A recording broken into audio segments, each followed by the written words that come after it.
my Lords, and members of the House of Commons. The Palace of Westminster, waiting for the Queen to come in state to open her Parliament. Today, this is the ceremonial House of Lords, not the embattled political one that is awaiting the Queen. At the start of each new session of Parliament, the Queen wears her crown in the presence of her lords, her bishops, her judges, and her faithful men of the Commons who are summoned to the Lords. And as the old phrase is, for the better ordering of her realm, she reads out her government's intentions in the Queen's speech from this throne. Mr. Callaghan and the Cabinet have written the speech for her. Then, when she's done and the ceremony is over, the new session and the old British political battle starts again. Much of the nobility and some of the beauty of the land are gathered here in the Lords, facing the throne. In all seasons, the throne glows with gold and colours, intricately carved, embossed with much heraldry. The chair on the left for the Queen, on the right for the Duke of Edinburgh. Hers is just an inch higher than his. And in the great royal gallery leading to the Lords, our first procession of the day, the arrival under escort of the imperial state crown, which the Queen will wear. This is not the one put on the Queen's head at the coronation. That was St. Edward's crown, the relic of Edward the Confessor. But this imperial state crown is the one that she wore leaving Westminster Abbey when she was crowned in 1953. And we are now waiting for the great sword of state on the left and the cap of maintenance on the right. Other parts of the regalia which we will be seeing today. The sword of state is a two-handed sword. It stands for the Queen's authority as defender of the laws. It's always carried by a military figure. Today it'll be carried by Field Marshal Lord Hardinge. The cap of maintenance is worn by the sovereign at the coronation, up to the point of bearing the head to receive the unction and then the crown. Cap of maintenance is thought to represent either Aquitaine or Normandy, at least one of the provinces overseas, which of course are no longer maintained in British hands. It's to be carried today by Lord Peart, formerly MP for Workington, now leader in the Lords. And they're awaiting the Queen in her Palace of Westminster. And on this site at Westminster, there's been a palace for 900 years. This one, the one we all know, is of course the one rebuilt after the fire of 1834. And here's the plan of the building. For the great chambers and galleries and stairways we'll see today have a double significance. Like the great landmark of the square, solid Victoria Tower, which is over 300 feet high, the palace is the Gothic manifestation of the taste of that enormously self-confident early Victorian Britain which built and paid for it. And this southern end of the palace was designed for a reviving and newly popular monarchy. It was designed for the young Queen Victoria. No one would have built it for her predecessors, George IV or William IV. The Queen comes to the ceremonial entrance, and with the great officers of the household, she will mount the ceremonial staircase through the Norman porch to the royal robing room. And then she'll progress down the royal gallery with guests and spectators on each hand and with the Duke of Edinburgh at her side. Here is the design of the Queen going through the royal gallery into the Prince's chamber and into the Lords. And when she is there, the lights will come up and her pages will spend a little time rearranging her train, and she'll tell her peers and peeresses to be seated, and she'll then give the signal to the gentleman usher of the Black Rod, who's Admiral Sir Frank Twist, to set off from the Lords, through the Lords' lobby and down the long corridors, through the central lobby, which is where MPs meet their constituents, into the House of Commons portion, the House of Commons lobby, and then into the House of Commons itself. He'll have to knock 3 times, though, before they let him in, and there he will summon the Speaker and the members of the House of Commons to accompany him back to the Lords to hear the Queen's speech. Well, there's not very many members of the Commons in place yet today. Of course, they'll be coming along later, just before prayers. And then, led, of course, by the Speaker, the Commons will go back with Black Rod right across Westminster to hear the Queen's speech at the other end of the palace in the Lords. Well, we're coming up to 11 o'clock, and this is the time when in Buckingham Palace itself the Queen should be getting ready to leave. And here's the famous scene, the familiar scene of state occasions on a grey, chilly morning, but the rain is holding off. And now we have the household cavalry already leading off from the palace. Sometimes the foreign crowds seem to eclipse the number of home crowds outside the palace now, because this is a great theatre of the tourist industry. They're certainly getting a first-class show today. They won't, however, see Captain Mark Phillips today. He's one absentee from the royal party at the last minute because he's got flu. And of course we won't be seeing Prince Charles either today. We would have done had the state opening been on November the 17th when it was originally planned, and he was on leave from the Navy. But with the Sovereign's escort of the household cavalry leading the way, now we come to the Irish state coach with the Queen and the Duke of Edinburgh. The Queen in a white silk dress embroidered with gold bands, a diamond necklace, and of course wearing that diadem which was made for Queen Victoria. And the Duke of Edinburgh beside her in his uniform, Admiral of the Fleet. So they go round, statue to Queen Victoria, waving to the crowds, and setting off the coachman. And here's Princess Anne, and because Captain Mark Phillips isn't with her, the Duke of Beaufort is riding there in the Scottish state coach.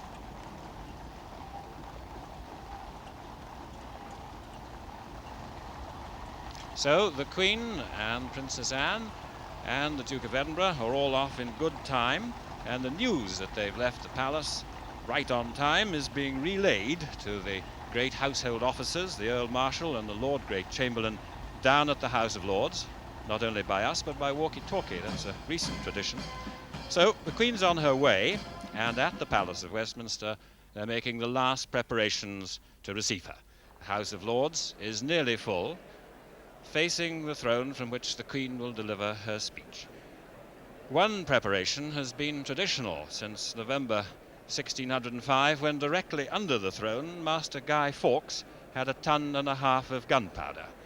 And at 9 o'clock this morning, a bodyguard of the Yeomen of the Guard assembled in the Prince's chamber, an anteroom of the Lords, and began their search under Mr. Butler, the district works officer, who's retiring next April.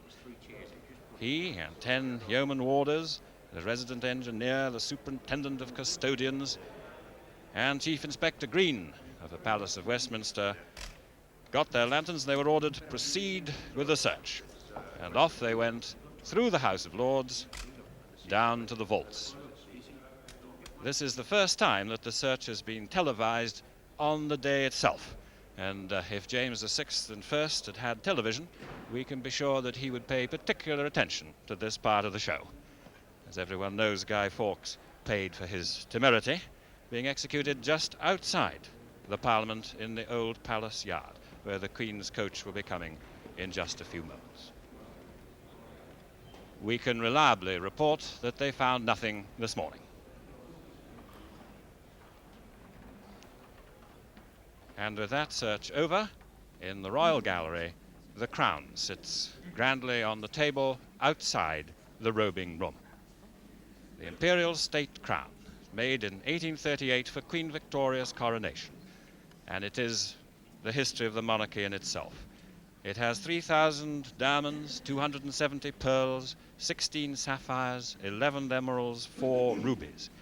And the great sapphire that we can see facing us is the Stuart sapphire. That was taken away by James II and VII when he was kicked out in 1688, and it had to be bought back. And you may just see in the middle of the cross the 2 drop-shaped pearls which belonged to Elizabeth of Bohemia, the daughter of James VI and First.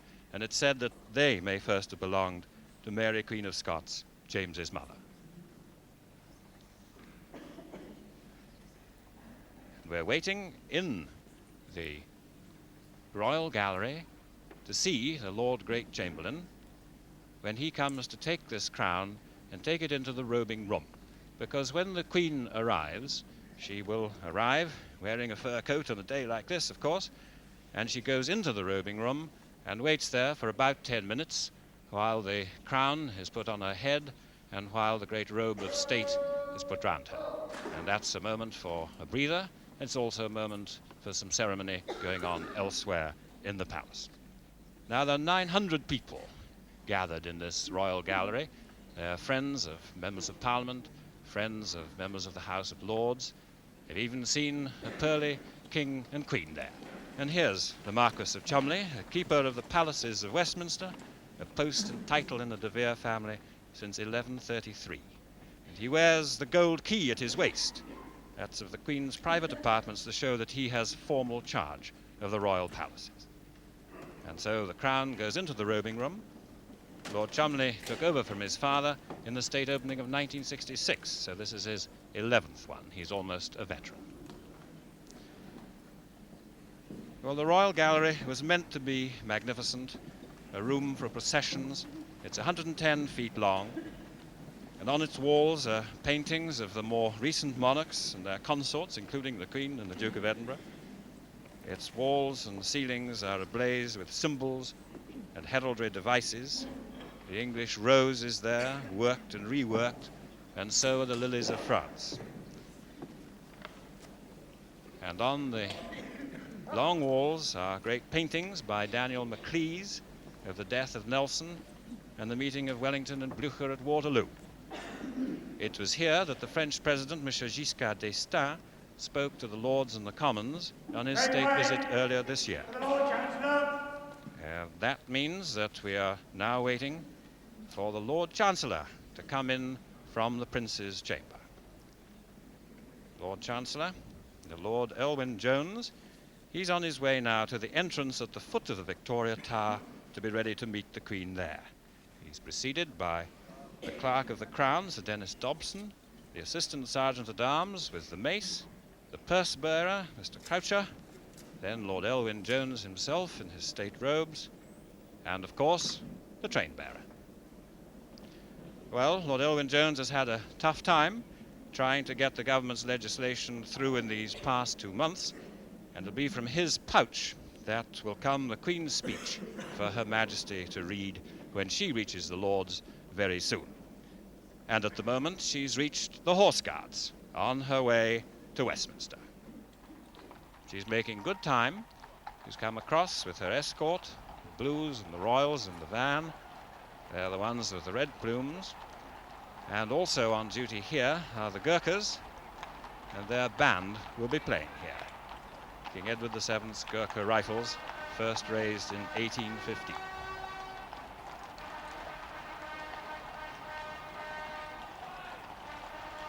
Of course, on the first Queen Elizabeth's Day, the Royal Palace was right here in Whitehall, when she made her accustomed and honourable passage along the road to Westminster, where she prayed that the Parliament may be to your comfort and to our common quiet, and to yours and all ours forever.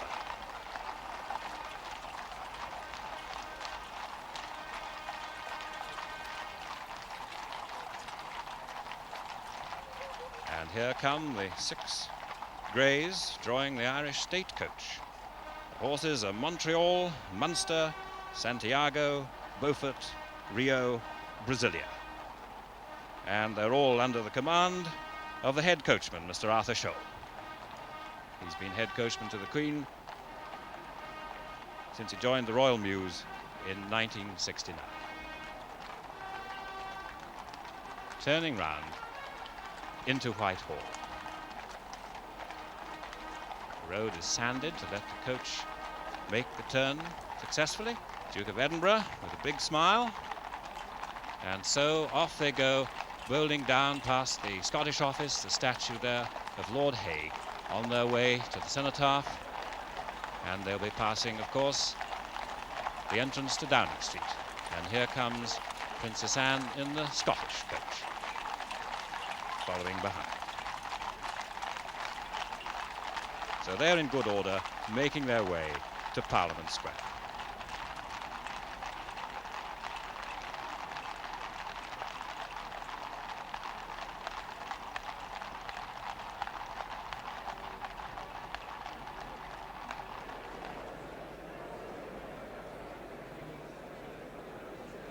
are in the House of Lords, who are waiting for the arrival of the junior members of the royal family, who are also on parade today, the minor royals, as they're called by the organiser. We are actually expecting this morning to see the Duke and Duchess of Gloucester, the Duchess of Kent, and Lord Mountbatten, who's played so many parts on state occasions like this one for so many years. But in the Lords, you can see in front of the throne that cluster of people sitting rather higgledy-piggledy. These are the judges who are sitting there, and they're sitting on the woolsack. Now, why the woolsack? Well, that's where the Lord Chancellor himself sits when he presides over the House of Lords in its normal sessions. And it's wool because that was the chief export of Britain in the 14th and 15th centuries. We still had a balance of payments problem then, of course, and we didn't have the IMF to go to when we were in trouble. In fact, when the king finally got into serious trouble, he had to nationalize the monasteries. Now, in the Royal Gallery, we have the junior members of the royal family, the Duke of Kent, the Duke of Gloucester in the middle, and coming with him on his left, on our right, the Duchess of Kent, and now here comes Lord Mountbatten with the Duchess of Beaufort, who is the wife of the Master of the Horse. So they're coming through to take their places in the House of Lords. Lord Mountbatten has played many parts in this ceremony over the years, and he's here again today. And now they're coming through the door that the Queen will enter by, walking past the throne. Duchess of Kent on the right, Duchess of Gloucester on the left. These are the ambassadors standing as they come through.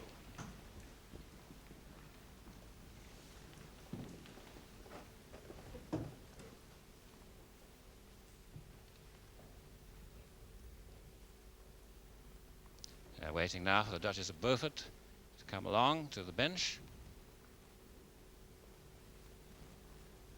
And then comes the Duchess of Kent, formerly Catherine Worsley, daughter of Sir William Worsley.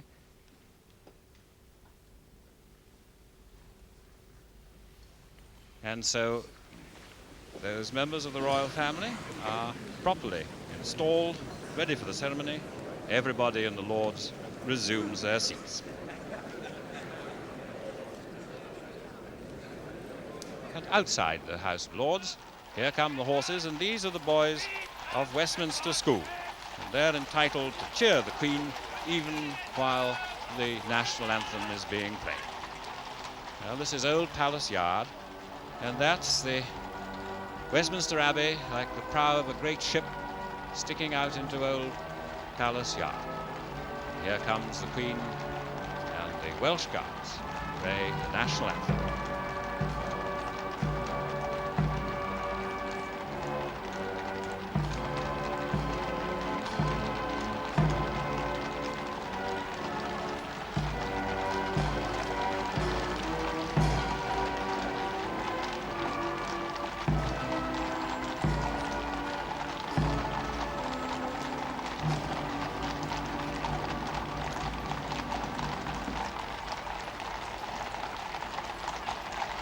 Coach will turn in at the foot of the Victoria Tower, the ceremonial entrance.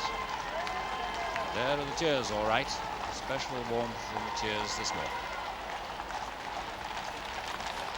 It is a grey day. Some people say that the Queen is never lucky with the weather, and the Queen Mother always is. But at least the rain has held off this morning. And so the coach goes under the ceremonial arch, which is quite a tricky operation, and comes to a stop just where the Master of the Horse, we hope, would like it to stop. There it is. Now, it has been known for the door to stick, but it hasn't stuck today. They've done all their work properly, and the Duke of Edinburgh will come out first. And after him, the Queen. And waiting for them with his white wand is the Lord Great Chamberlain, the Marquis of Cheltenham.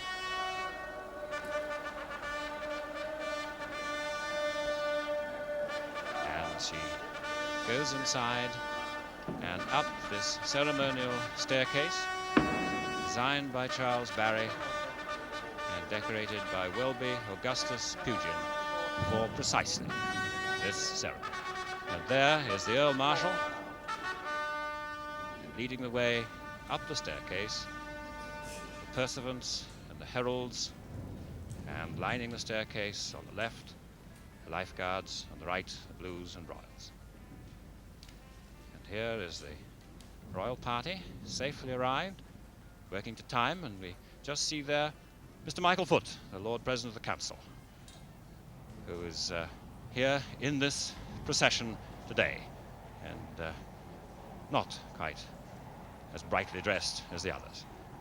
Lord Cholmondeley and the Duke of Norfolk coming by. There was a time when they had to walk backwards up that staircase, but that's been stopped now. The old Duke of Norfolk said that the Queen wasn't officially in the procession until she had the imperial state crown on her head. Into the Norman porch, and now she'll turn right into the robing room. Mistress of the robes, ladies in waiting. And so the Queen has arrived at her Palace of Westminster, and she goes from our view for a few minutes while the crown and the robe are put on before she will be processing down this royal gallery in the way in which the heralds and pursuivants are moving now. All the great names, Blue Mantle and Rouge Dragon, Rouge Croix, Portcullis, Wales Herald Extraordinary, Norfolk Herald Extraordinary, Lancaster, Somerset, Richmond, Windsor. Garter King of Arms isn't here today, Sir Anthony Wagner, he's indisposed. So Clarenceau, King of Arms, is the chief herald on parade today. And now we have the cap of maintenance just in the background, the cap of maintenance given to Lord Pitt, one of the newest members of the House of Lords, but of course the government's leader there now, the cap of maintenance which he will carry in the procession and keep by him while the Queen is speaking from the throne.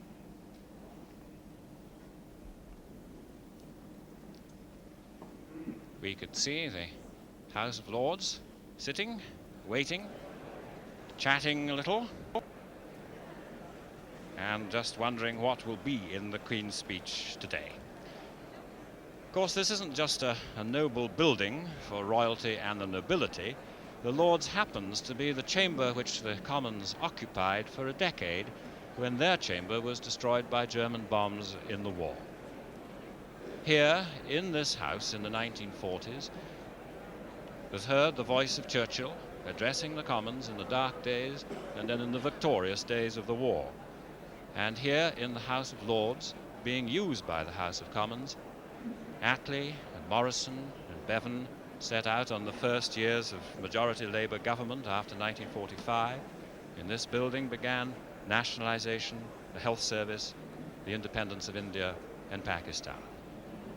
And Lord Hailsham, see in the middle of the picture, talking to Lord Byers, the Liberal, and Baroness Tweedsmuir, who was formerly at the Scottish Office and the Foreign Office. Lord Hailsham, one of the pillars and mainstays of the House of Lords, even though he did give up his peerage in 1963, back there again, and himself a former leader of the House of the former Lord Chancellor. So nobody knows more about it than he does. And there we have the three royal ladies, the Duchess of Gloucester on the left, the Duchess of Kent, and the Duchess of Beaufort. Bess seemed to be relieved to know that her husband, the Duke of Beaufort, hasn't had anything untoward happening, no horse trouble this morning. All that went off very well. And here, alongside them, we have ambassadors' wives, behind them, the wives of peers, a glittering display, which is what the House of Lords was designed for on a state occasion, a ceremonial occasion like this. Here are the ambassadors sitting in their box, and right away coming up is the Chinese ambassador who's here today. One wonders what he makes of some of this, and whether there's anything here that the whole of the people in Peking can learn from or disapprove of. But next to him is the French ambassador, Beaumarchais.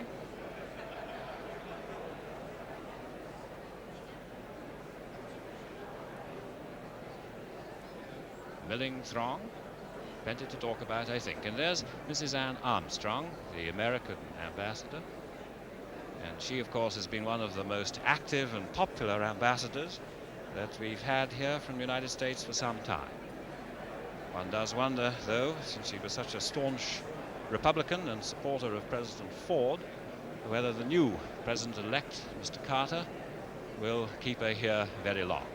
But certainly she has graced many occasions and looks in sparkling form today. And there's Lord Thornycroft, the chairman of the Conservative Party, scratching his head. Of course, they've had some long sessions and late nights in the House of Lords with all the legislation which has been going through and all the argy-bargy with the Commons. And that's the man leaning across with the spectacles, Lord Carrington, who is the Conservative leader in the Lords, just talking to Lord Mountbatten there. Lord Carrington has carried the heat and burden of the day, and he, of course, has been very much in the forefront of the controversy with the government. He's saying that the House of Lords is carrying out its constitutional obligations, and the government saying that they've gone beyond them into mere obstructionism. And Mr. Foote, whom we saw briefly earlier on, even saying the other day that if the Lords went on like that, they might have to be abolished. But that's not a word that we would use about the House of Lords this morning, certainly not in any political sense. We have a small hand of bishops here today, sitting on the left of the judges and just in front of the ambassadors.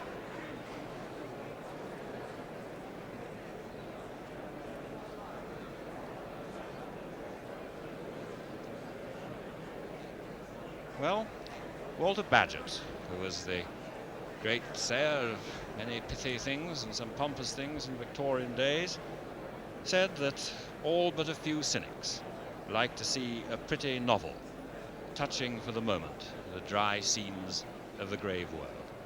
And in a sense, with the problems that Britain confronts, some people may say that the country is taking a day off to have this ceremony, that this bears little relation, some people might say, to the particular worries which affect many ordinary people.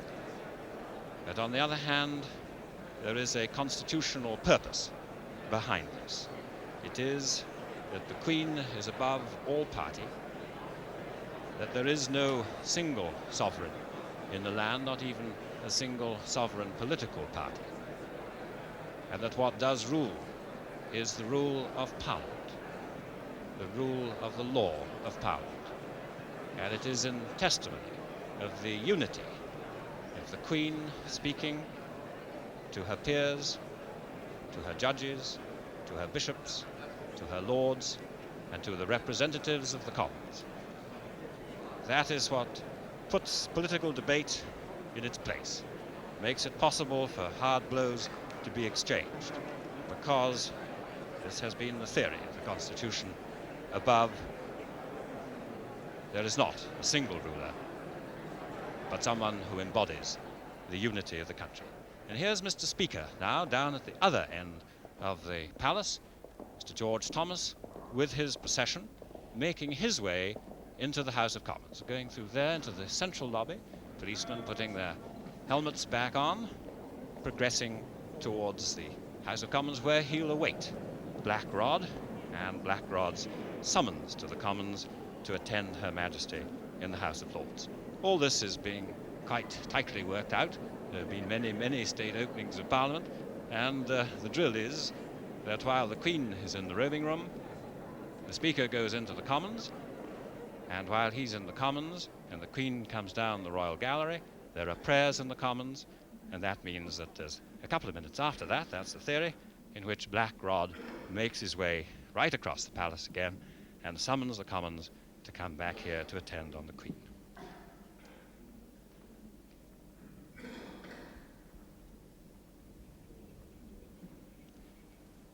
Well, the procession is forming up in the Royal Gallery. You've seen the heralds before, and they are waiting for the Queen to come out. This is the kind of moment when inside the robing room, one would imagine the Marquis of Cholmondeley saying, well, now, is everything all right? We've all got our marching orders. We all know what we're doing. In fact, this is a ceremony in which there are rather a number of new boys, not in the royal party, but a number of new boys, and so they've had some particularly impressive rehearsals going on all yesterday. But here's Black Rod himself, Admiral Sir Frank Twiss, who is really getting on to be a bit of an old stager at this game now. This will be the 7th time that he's done this, and behind him is Mr. Michael Foote. And one might say that Mr. Foote, after some of the things which he's had to say as a politician about the House of Lords and what they've done, might look a little uneasy here as Lord President of the Council. Might almost say that his is a Cromwellian face among the Cavaliers. But Mr. Foote, like his father, a great student of the Commonwealth times, I think he'll be having a secret smile to himself about where he finds himself now. The Royal Gallery, where we are waiting, is a splendid room. It was built for processions, as we've said, but of course you can have a good dinner here, and the Queen was given dinner by all her Privy Councillors a short while ago. You can make a speech here, as President Giscard d'Estaing did, and Herr Willy Brandt did, and even Mr. Kosygin has done. And here too was the last time that a peer was tried by his peers, Lord de Clifford, in 1935. Although again, after what the House of Lords has been doing to government bills lately, one might suppose that Mr. Callaghan might even have dreamt of having a mass trial of peers here, had things worked out otherwise. And here are the two trumpeters standing at the entrance to the robing room who are going to sound the fanfare when the Queen comes out. It's quite a long fanfare, and the word is that Her Majesty is not particularly fond of fanfares. However, she has to accept them. They're all part of the job.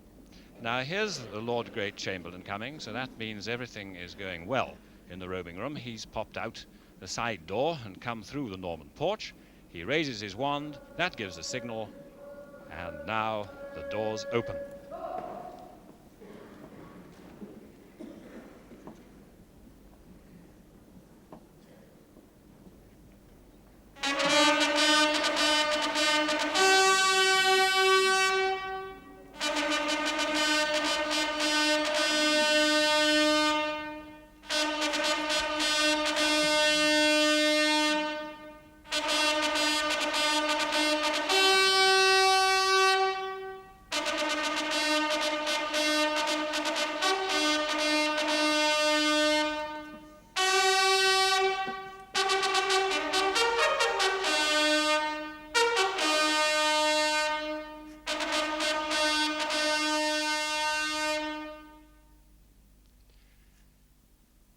Walking backwards in front of Her Majesty, we have the Duke of Norfolk and Lord Cholmondeley. There's Lord Peart carrying the cap of maintenance, and Lord Harding carrying the great heavy sword of state. It's particularly heavy, and when Lord Montgomery, Monty that was carrying it, I almost thought once that it was going to carry him. But Lord Harding has a very good grip on it. And the Queen and the Duke, she taking his hand, and behind her the long train, full out, it's 18 feet long, with the 4 train bearers. One of them is in fact the son of Lord Cholmondeley, Lord Rocksavage, so he's learning the job.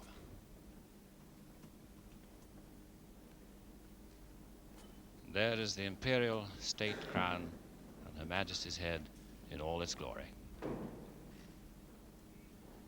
following behind a long heavy train, Princess Anne walking alone today because, as we've said, Captain Marks Phillips is indisposed.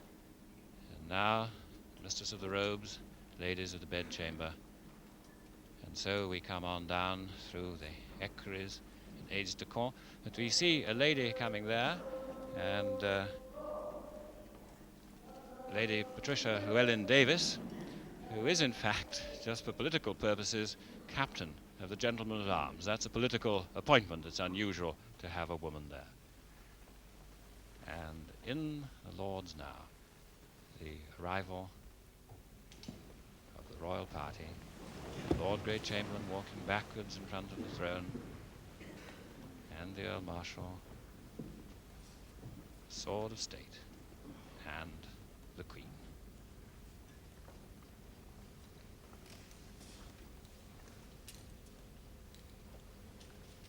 All his heraldry on the throne and on the carpet before it.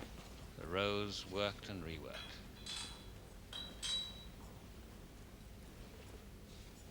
Duke of Edinburgh sits, Queen sits first. My lords, pray be seated. Now she has asked her lords, pray be seated, and she will give the signal to the Lord Great Chamberlain, and he will give the signal to Black Rod. There, up goes the wand, and that means off goes Black Rod, Admiral Sir Frank Twiss, on his message, on his journey to the House of Commons. Heads off, strangers! And he's preceded by the inspector, just to show him the way. It's a 2-minute walk from the House of Lords to the House of Commons, along this lengthy, encaustic corridor. Some rather depressing pictures along it, like the last sleep of Argyle, last sleep on account of his being hanged in the morning. And they come right down the long corridor from the Lords into the central lobby. Here comes Sir Frank. He says that one of his recreations is walking, and he says now that this is about the distance he likes to take. He goes across the central lobby and proceeds into the Commons part of the building. Now, when he gets to the door of the House of Commons, it'll be barred in his face. And that's on account of the fact that the Queen's great uncle, Charles I, did something untoward in 1641, like trying to arrest 5 members of Parliament. So Black Rod will find the door shut in his face, and he'll have to knock on it 3 times before he can gain entry. Through the corridor and now into the lobby of the House of Commons, and looming up before him on the left the great statue of Sir Winston Churchill, and on the right of the doorway into the Commons, Mr. Lloyd George. Black Rod proceeds. Of course they know he's coming, and so they've got their preparations ready. Half the door is locked and bolted already, I see, and now he gets the other lot shut in his face.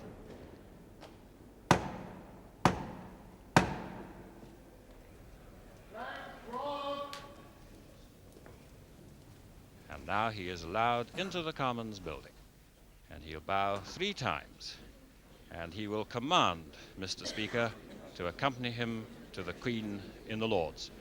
Once Black Rod got it wrong. That was back in the 19th century, and the Speaker read him a little lecture.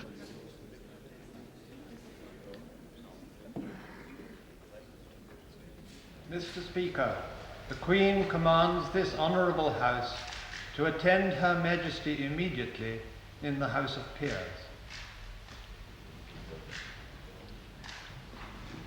So the Speaker, Mr. George Thomas, former Secretary of State for Wales, gets up from his chair. The whole House rises.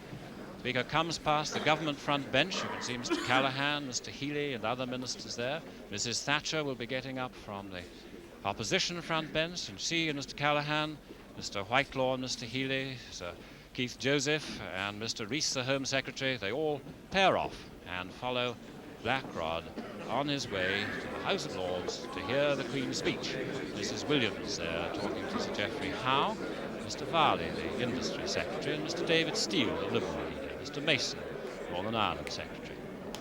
Here we are in the Commons lobby, slow, stately procession. This has been done over the centuries. This is part of the great ceremonial of Parliament. Sergeant at Arms, Colonel Thorne, is carrying the mace, Strangers! and Mr. Speaker following behind with his full-bottomed wig and his court robe, the gold bars coming with Black Rod beside him. Again back through the central lobby. There is the mace Colonel Thorne carrying it. Here comes the Speaker, followed by his train bearer, his chaplain, clerk to the House of Commons, Mr. Callaghan, and Mrs. Thatcher. Here are all the dignitaries. They're having quite a chat. Of course, the people on the left-hand side, the members of the Cabinet, know what's in the speech. People on the right-hand side aren't so sure. Here's Mr. Jim Pryor walking with Mr. Roy Hattersley, and here's Mr. Norman St. John Stevens walking with the Minister of Transport, Mr. Rogers. And so they come through. Mr. Airy Neave, the Conservative spokesman from Northern Ireland. And here's Mrs. Sally Oppenheim, the Conservative on consumer questions. I think the Conservatives are getting more of it because they're coming through on the side nearer our cameras. But they're the ones who have perhaps more reason to be uncertain what the Queen is going to read out. What will she say after what there's Mr. Jeremy Thorpe, the Liberal leader, coming through. What will the Queen's speech say? Will it, Mr. Callaghan, have some surprises there for the Queen to read out? Well, the speech, as they arrive at the bar of the House, and they will filter, pack in as far as they can. Sometimes there's a little jostling and elbows have been seen to be used. Mr. Callaghan has got his chin thrust forward, so has Mr. Varley. He'll be thinking about that aircraft and shipbuilding nationalisation bill, I would have thought. And there's Mr. Roy Hattersley on the right, who's concerned with consumer matters. And the Lord Chancellor is now bringing the speech, taking it from his pouch, and delivering it on his knee to the Queen for her to read. She will read sitting on the throne. The Lord Chancellor withdraws, and now we're almost ready for the gracious speech.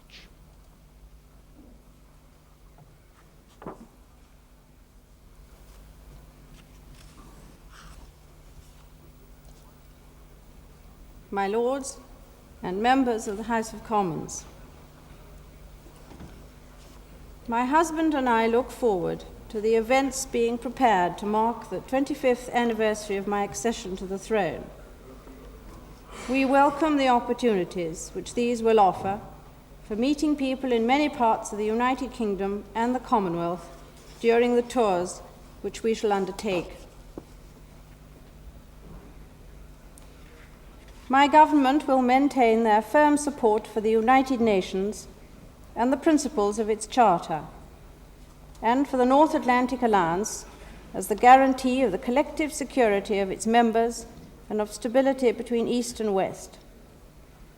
They have invited the North Atlantic Council to hold its spring ministerial meeting in London. My government look forward to a renewal of fruitful exchanges on world problems at the meeting of Commonwealth Heads of Government in London. My government will continue to take part in international efforts to promote a more stable world economic order and a fairer distribution within an expanding world economy of the world's wealth between rich and poor nations. Overseas aid will continue to give increasing emphasis to the needs of the poorest developing countries.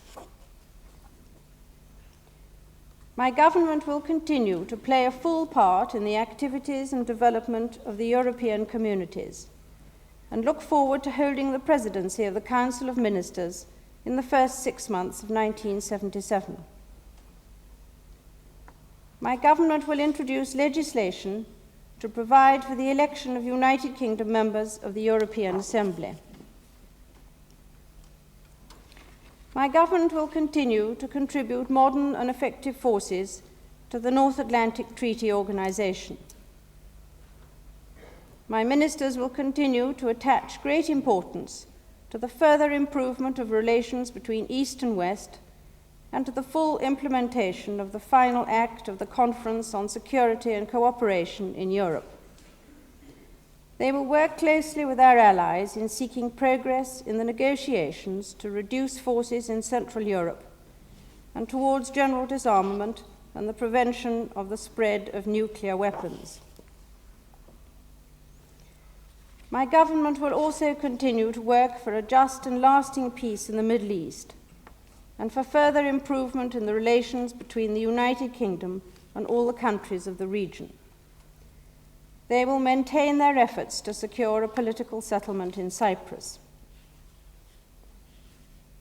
My government will continue to work for a negotiated settlement in Rhodesia, which will provide a secure future on the basis of majority rule for people of all races in the territory.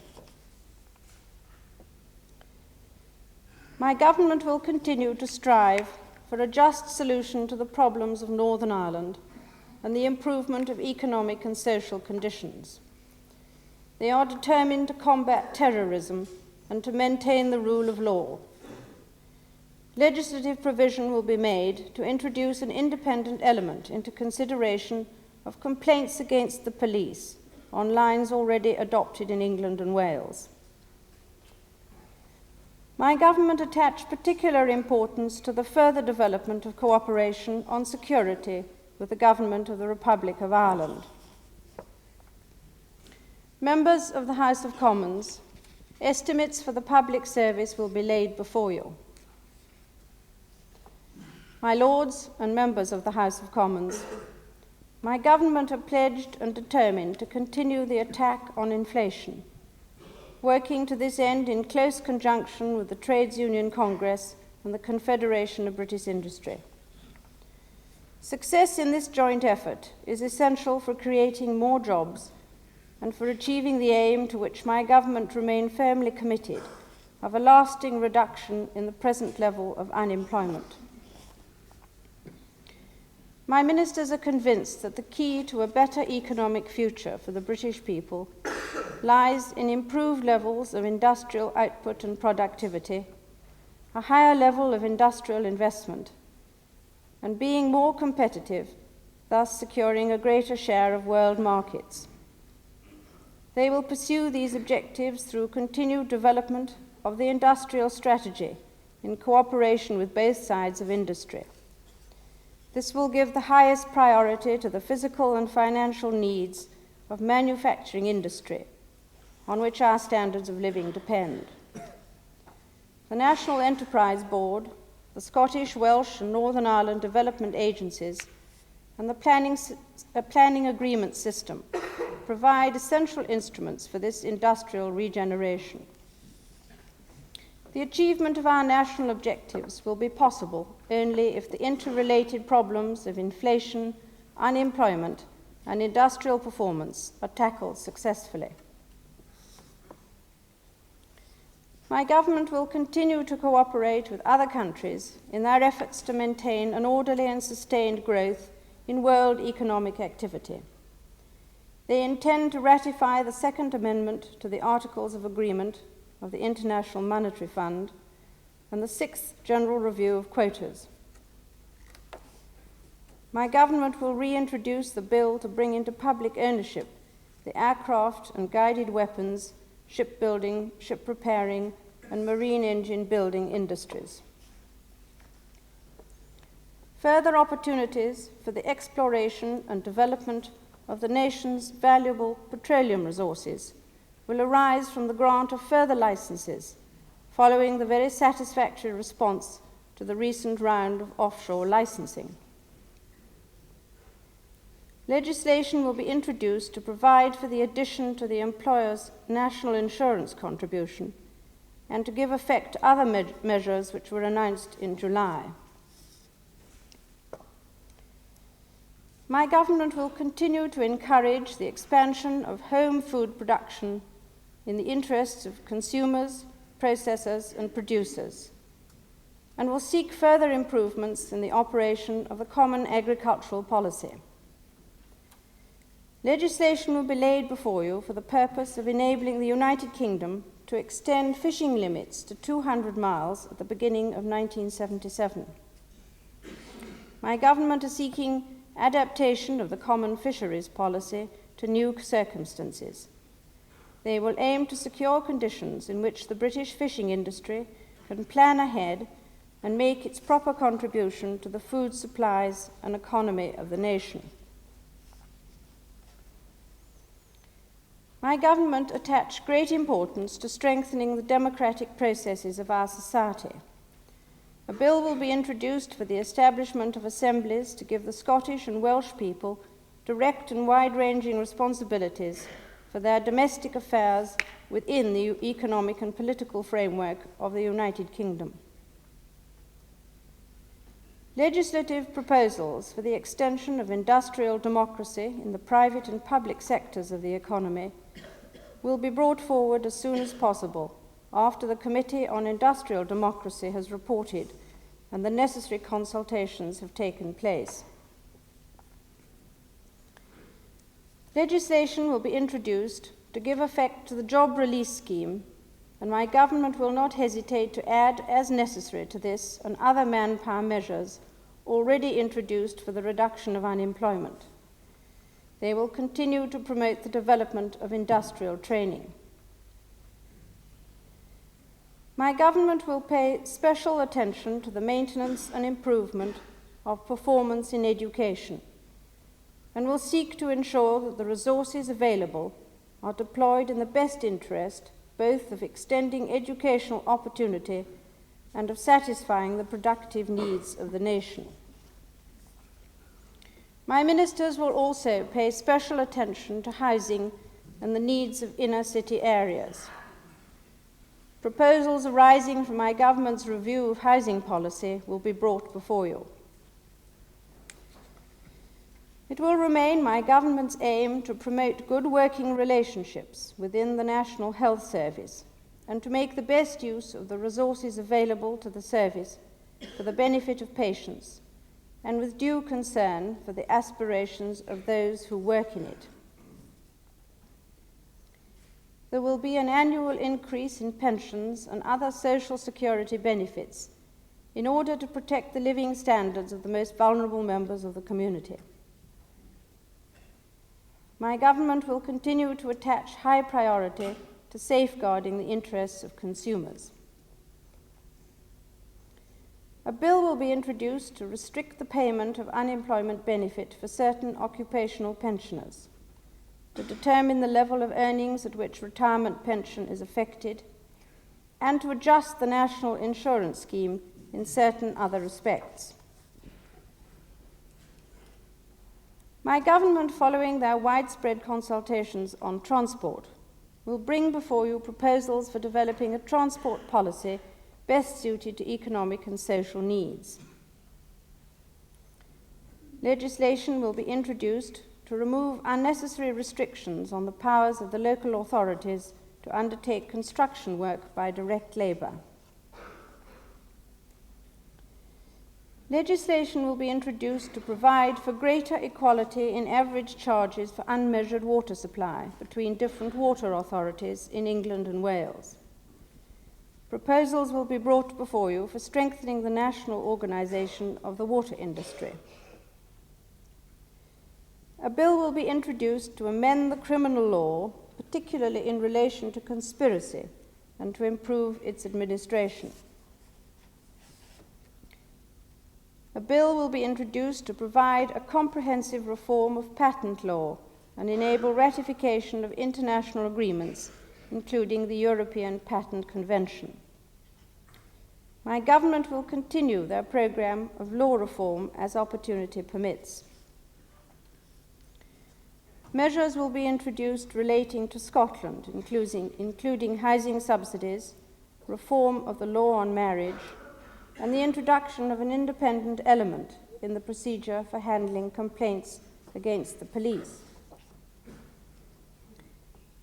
In all their policies for social reform, it will remain my government's aim to promote justice and equality for all the people of the United Kingdom. Other measures will be laid before you. My Lords and members of the House of Commons, I pray that the blessing of Almighty God may rest upon your councils.